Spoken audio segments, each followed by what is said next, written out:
বিসমিল্লাহিররহমানিররহিম।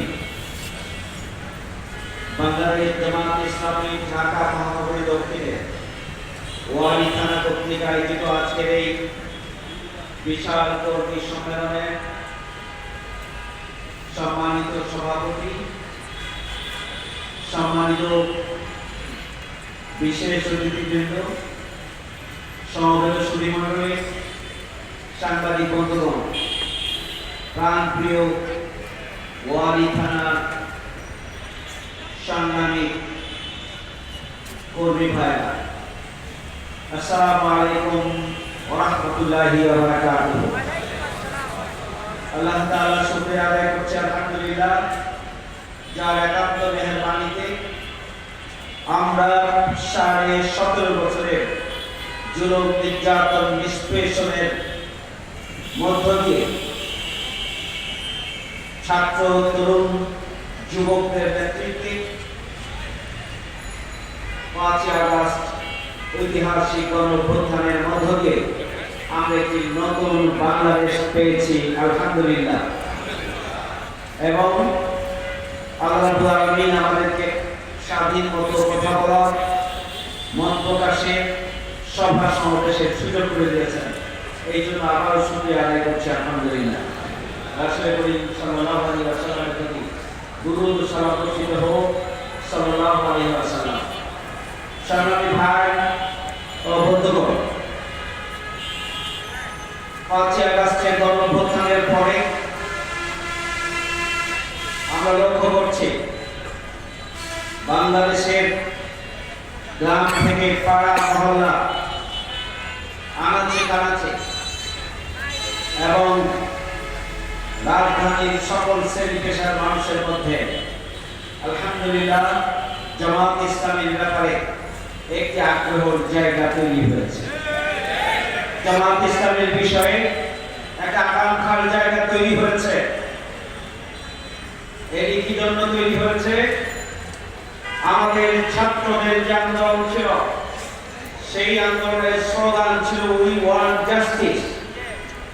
আমরা ন্যায় বিচার চাই, আমরা দুর্নীতিমুক্ত বাংলাদেশ চাই, আমরা সন্ত্রাস মুক্ত বাংলাদেশ চাই, আমরা বৈষম্য মুক্ত বাংলাদেশ চাই, চাঁদাবাজ মুক্ত বাংলাদেশ চাই।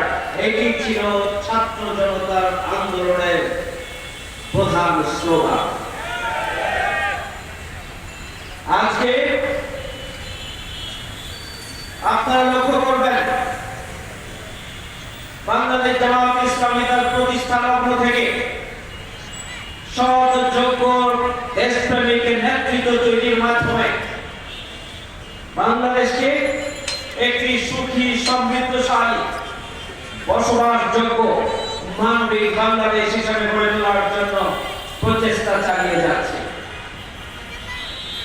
প্রিয় ভাই আমার, বাংলাদেশ জামাত ইসলামী তার প্রত্যেকটি নেতা এবং কর্মীদের জন্য জ্ঞান অর্জনের জন্য সিলেবাস রয়েছে।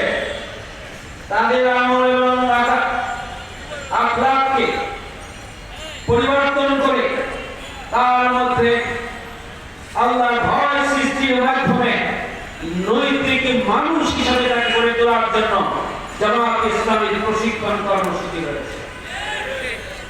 জামাত ইসলামী বাংলাদেশ তার জনশক্তিকে দক্ষ এবং যোগ্য করে গড়ে তোলার জন্য ব্যাপক ও ভিত্তিক বিশেষ কর্মসূচি নিয়ে তার প্রতিষ্ঠা লগ্ন থেকে কাজ করছে।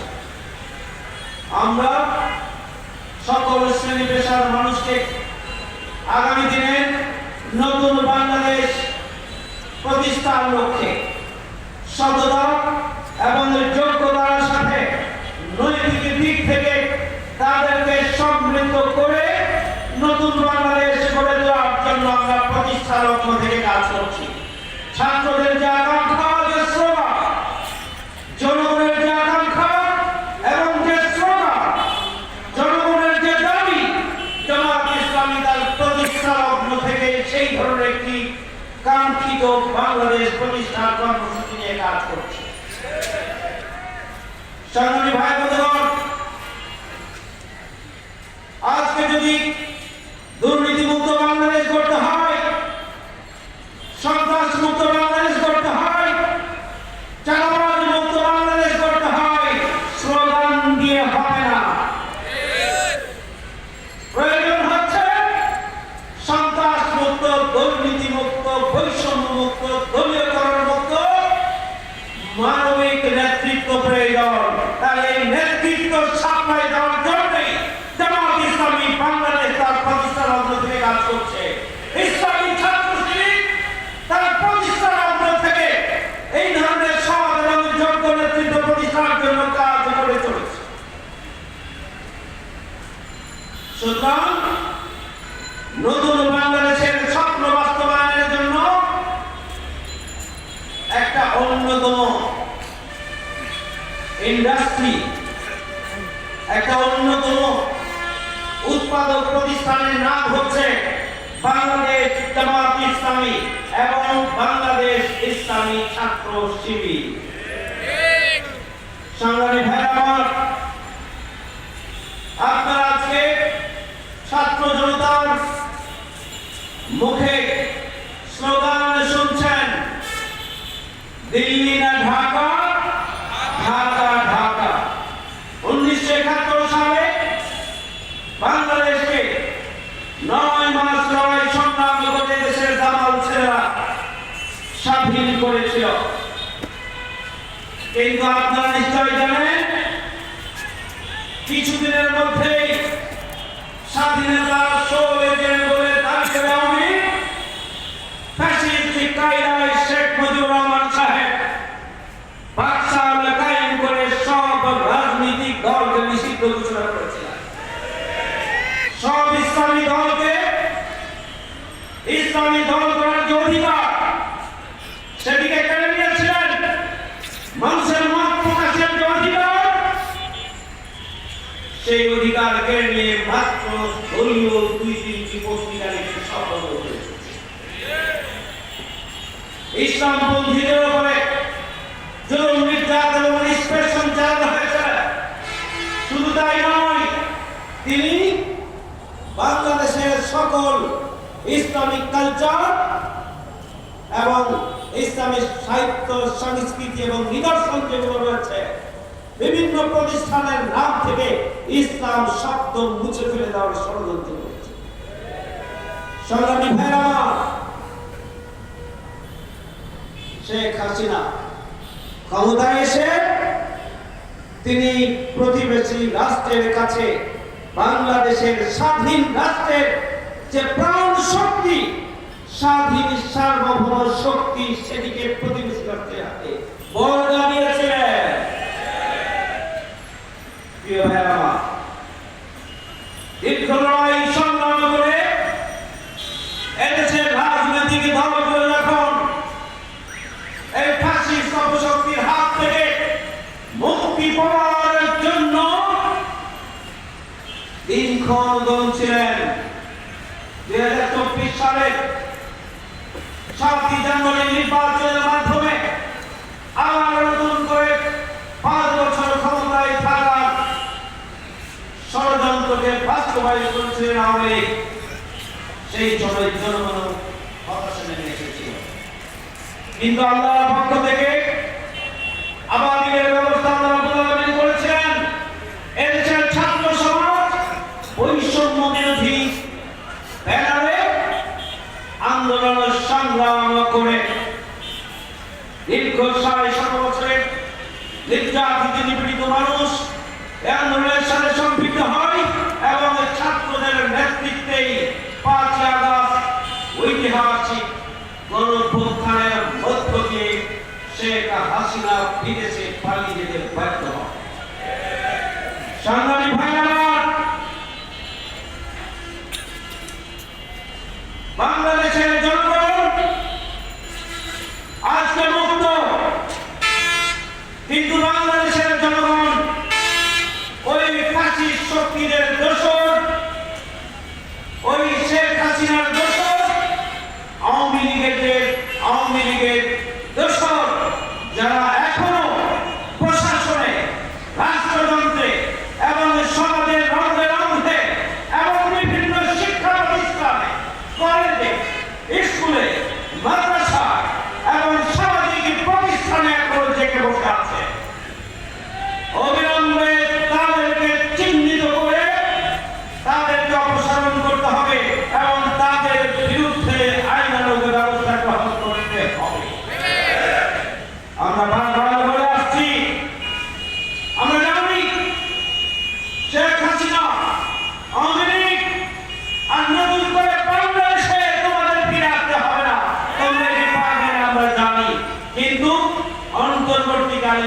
সরকারকে ব্যতিব্যস্ত রেখে আপনারা ঘোড়া পানিতে মাছ শিকারের যে চেষ্টা করছেন তার দৌড় কতটুকু তাও দেশের জনগণ জানে। শেখ হাসিনার মতো ফ্যাসিস্ট অপশক্তিকে বিদেশে পালিয়ে যেতে বাধ্য করেছে যে ছাত্র জনতা, তার যতদিন জাগ্রত থাকবে ততদিন কোন চক্রান্ত ষড়যন্ত্র বাস্তবায়ন হবে না, হবে না, হবে না। সংগ্রামী ভাই আমার, এখনো অনেকে স্বপ্ন দেখে দিবাস, এই স্বপ্ন আর বাস্তবায়িত হবে না বাংলাদেশ। সংগ্রামী ভাই আমার, আওয়ামী লীগ গণহত্যা চালিয়েছে, মানবতা বিরোধী অপরাধ করেছে।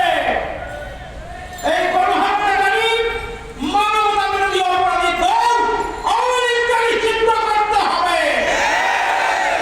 ছাত্রলীগকে নিষিদ্ধ করলে চলবে না, আওয়ামী লীগকে নিষিদ্ধ করতে হবে, যুবলীগকে নিষিদ্ধ করতে হবে, স্বেচ্ছাসেবক লীগকে নিষিদ্ধ করতে হবে, বঙ্গবন্ধু পরিষদকে নিষিদ্ধ করতে হবে, সব পেশাজীবী আওয়ামী লীগের সমস্ত দলকে নিষিদ্ধ করতে হবে। আপনার জামায়াত ইসলামীর নিষ্পাপ নেতৃবৃন্দকে অন্যায়ভাবে ট্রাইব্যুনাল গঠন করে আপনারা মিথ্যা সাক্ষী দিয়ে, মিথ্যা ঘটনা সাজিয়ে দলীয় প্রসিকিউটর নিয়োগ করে, দলীয় আইনজীবীদের দিয়ে, দলীয় সাক্ষী দিয়ে আমাদের শীর্ষ 6 জন নেতাকে ফাঁসি দিয়েছেন। 11 জন নেতাকে জেলের ভিতরে এবং বাইরে মৃত্যুর দিকে ঠেলে দিয়েছেন। আল্লাহ দিয়েছেন সাইদিকে আপনারা মৃত্যুর দিকে ঠেলে দিয়েছেন। আপনারা জাতি ক্ষমা করবে না, করবে না, ক্ষমা করতে পারে না। প্রিয় ভাই আমার, সংগ্রামী ভাই বন্ধুগণ, যারা ট্রাইব্যুনাল গঠন করেছিলেন ওই শাহরিয়ার কবিরের বিরুদ্ধে ট্রাইব্যুনালের বিচার করতে হবে। শাহরিয়ার কবির ঢাকা বিশ্ববিদ্যালয়ের প্রফেসর, শাহরিয়ার কবির মুরগি কবির এবং শাহরিয়ার কবির গ্যাং যারা রয়েছেন তাদের প্রত্যেককে ট্রাইব্যুনালে ওই মিথ্যা ট্রাইব্যুনাল করে জামাতের নেতৃবৃন্দকে হত্যা করার দায়ে তাদেরকেও বিচারের আওতায় আনতে হবে। আর যে সমস্ত দলীয় বিচারপতি আমাদের নেতৃবৃন্দকে ফাঁসির রায় দিয়েছেন তাদেরকেও আমরা গ্রেফতার করে বিচারের আওতায় আনতে হবে ট্রাইব্যুনালের মাধ্যমে। আমরা অন্তর্বর্তীকালীন সরকারের কাছে দাবি জানাতে চাই, যারা মিথ্যা সাক্ষী দিয়েছিলেন ওই প্রসিকিউটর কোথায়, ওই আইনজীবীরা কোথায়, ওই সাক্ষীরা কোথায়, সবার তালিকা আমাদের কাছে রয়েছে। তাদের তালিকা করে করে সরকারের দায়িত্ব হচ্ছে তাদেরকে বিচারের মুখোমুখি করতে হবে। এরা বাংলাদেশের বিচার ব্যবস্থাকে দলীয়করণ করেছে, বাংলাদেশের মানবিক অধিকার বিপর্যয় তৈরির জন্য তারা ভূমিকা পালন করেছে, বাংলাদেশের বিচার ব্যবস্থাকে তারা কলুষিত করেছে, ধ্বংস করে দিয়েছে। সুতরাং তাদের কোনো রক্ষা নাই, তাদেরকে আইনের আওতায় নিয়ে এসে বিচারের মুখোমুখি করার জন্য আজকের এই কর্মী সম্মেলন থেকে আমি দাবি জানাই। সংগ্রামী ভাই আমার, অন্তর্বর্তীকালীন সরকারকে বলতে চাই, 14 বছর যাবৎ অবিভক্ত ঢাকা মহানগরীর সাবেক আমি জামায়াত ইসলামীর সাবেক ভারপ্রাপ্ত secretary general ATM Azharul Islam এখনো কেন জেলের মধ্যে মানবিক জীবনযাপন করছে তা জানতে চাই। প্রধান উপদেষ্টার মামলা চলে যায়,